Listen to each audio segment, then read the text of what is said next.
Hello, I'm Nikki Newman. This is my official YouTube channel. Please subscribe and support us. CBS Young and the Restless spoilers. Welcome back to our channel. Guys, it is officially Thursday morning and I am running on absolutely zero sleep because I just finished the latest episode and my brain is completely fried. I had to jump on here and type this out immediately because we need to talk. Grab your coffee, your tea, or whatever you need to calm your nerves because we are diving deep into this Las Vegas nightmare. I cannot believe they just did that. I am sitting here staring at my blank screen, completely paralyzed by what I just witnessed between Adam and Nick. I mean, I knew this Vegas storyline was going to be dark. I knew it was going to be gritty, but I did not expect them to cross this specific line.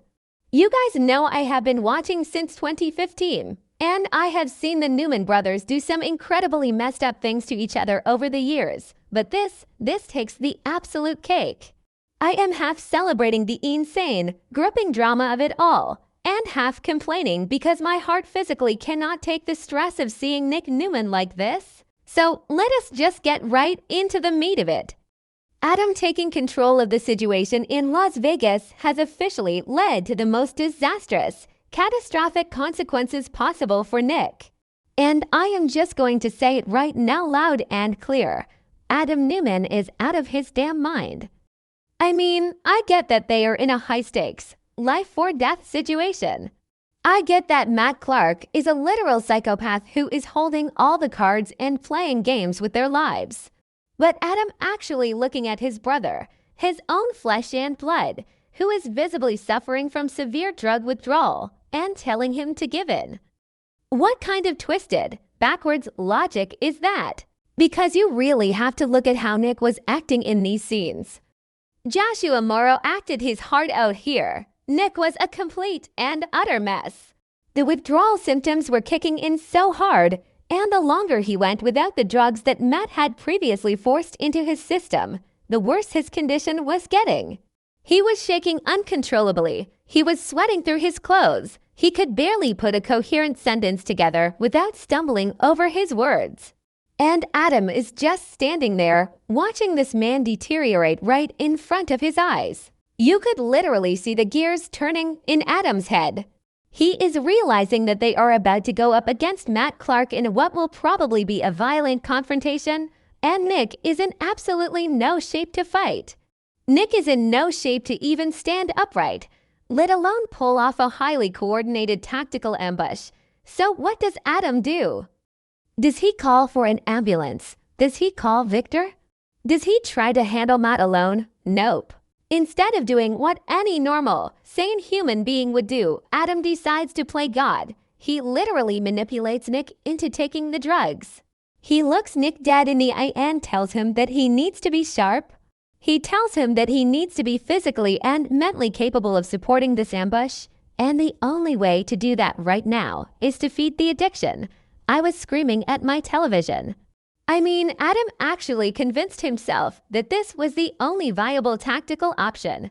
He figures, okay, I will just let Nick take a hit now to get his body functional, and then I will personally drag him to a luxury rehab facility the second this is over. Like IT is just that simple. Remember when they tried this kind of toxic, controlling dynamic with Adam and Chelsea back in the day? Or when Victor tried to control his kids' lives by pushing them to the brink. Yeah, it didn't work then either. Adam has this massive hero complex mixed with his dark, underground spider persona, where he genuinely thinks he can control every single variable in the universe.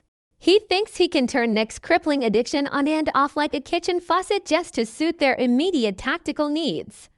It is so incredibly arrogant. It is so classic, infuriating Adam Newman. I know some people are absolutely loving this dark, pragmatic version of Adam who does whatever it takes to win. But personally, I think it is repulsive. He's gambling with his brother's life. And the worst part is, Nick actually listens to him. Because of course he does. Nick is desperate. His body is screaming in agony for relief. His mind is clouded. And here is his brother giving him the ultimate green light to relapse. So Nick reaches for that stash of drugs he stole from the storage room earlier. The way that scene was shot, with the dim, gritty Las Vegas lighting and the sheer, naked desperation in Nick's eyes, it was honestly hard to watch. You could feel the heavy, suffocating atmosphere pouring out of the screen. Nick giving in to the addiction, spurred on by Adam's twisted encouragement. It felt dirty. It felt like a massive betrayal of everything Nick stands for as a father and a man. But wait, I am getting way ahead of myself, because the real gut punch of the episode has not even happened yet. Because this is Matt Clark we are talking about. Did Adam really, truly think he could outsmart Matt in a game of dirty, underground tricks? Nope, because the drugs Nick stole, the ones Adam practically force-fed his brother's addiction with, they were tainted. Matt intentionally planted a bad, laced batch of drugs in that storage room, knowing perfectly well that Nick would steal them. Matt knew Nick's addiction would take over. He knew the withdrawal would break him, and he laid out the poisoned bait perfectly. I am sorry, but Matt Clark is officially one of the most terrifying, calculating villains this show has ever seen in its entire history. The level of psychological warfare Matt is playing is completely off the charts. He did not just want to shoot Nick or blow him up. He wanted to destroy him from the inside out. He wanted to strip Nick of his dignity, turn him into a desperate, groveling addict, and then let him poison himself with his own two hands, and Adam played right into his trap. Adam essentially handed Nick the metaphorical loaded gun and told him to pull the trigger. Now, I know we cannot blame Adam entirely for the poisoning. I mean, Nick is a grown man and he is the one who ultimately put that garbage into his own body. And Matt is the true mastermind, the real, pure evil villain here who orchestrated this entire sickening nightmare. But you cannot tell me Adam is not going to carry this guilt for the rest of his miserable life. When Adam eventually finds out that the drugs were laced, and that his brilliant tactical advice actually poisoned his brother. Oh man, the guilt is going to absolutely consume him. And honestly, it should. So they finally make it to the abandoned gas station. The tension in this driving sequence was absolutely unbearable. I was sitting on the very edge of my couch, biting my nails down to the quick, just waiting for the ambush. Adam and Nick burst into the place, expecting a massive, bloody shootout with Matt. But what do they find? Matt is gone. He just vanished into thin air. And left behind are Sharon and Noah, chained up like animals in this filthy, dusty, abandoned nightmare of a building. Seeing Sharon and Noah chained up like that was completely heartbreaking. You could see the sheer, unadulterated terror on Noah's face, and Sharon was trying so hard to be strong for her son, but she was clearly traumatized. And then they look up and see Nick, but it is not the hero Nick they were hoping for. It is not the strong, capable, invincible Nick Newman who always rides in to save the day. It is a sweaty, shaking, drug-addled Nick who looks like he is about to drop dead at any given second. The look of pure horror on Sharon's face, I felt that deep in my soul. She knew instantly that something was horribly, terribly wrong with the men she loves. Nick tries to push through it. He tries so hard to be the hero they need.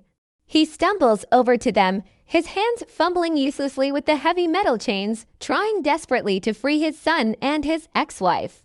He is muttering that it is going to be okay, that he has got them, that they are safe now. But the tainted drugs are already ravaging his system. The poison Matt planted is doing its deadly job.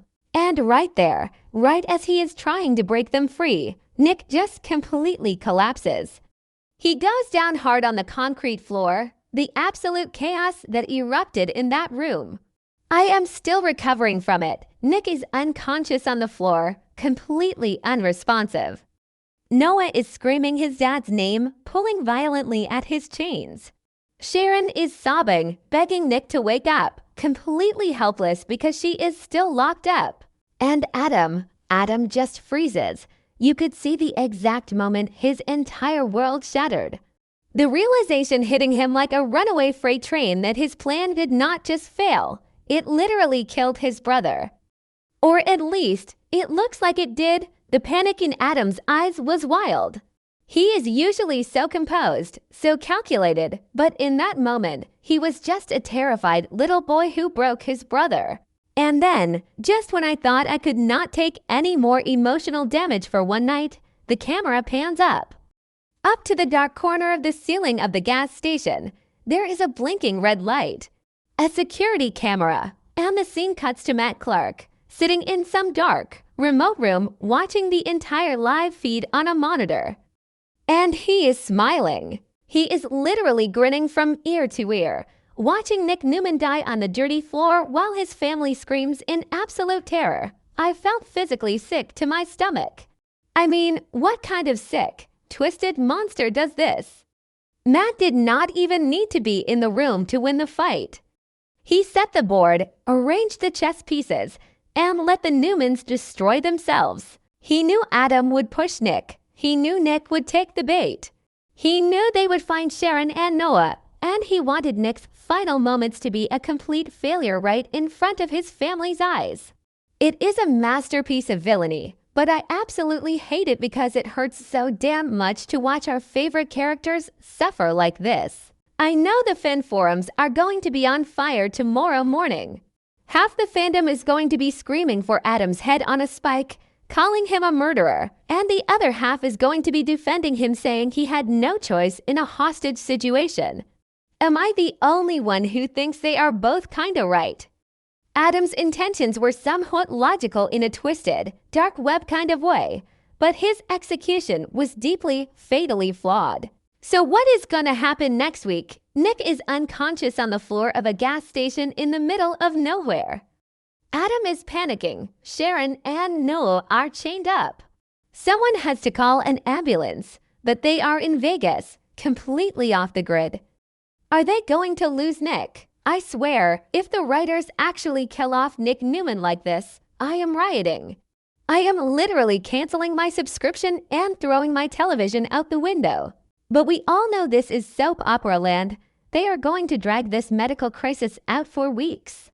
And what about Adam? How does he ever come back from this? Even if Nick miraculously survives, how does Sharon ever forgive Adam for telling Nick to take those drugs? How does Noah forgive his uncle for poisoning his dad? The Newman family dynamic is permanently fractured. Victor is going to absolutely destroy Adam when he finds out about this. The fallout from this one arrogant decision is going to ripple through Genoa City for years to come. Mark my words. Okay, I need to go drink some water and try to calm down because my heart rate is way too high for this time of night. This episode was a masterpiece of tension, but pure emotional torture. Let me know what you guys think in the comments. I am gonna try to sleep, but honestly, all I am gonna see is Matt Clark's sick smile.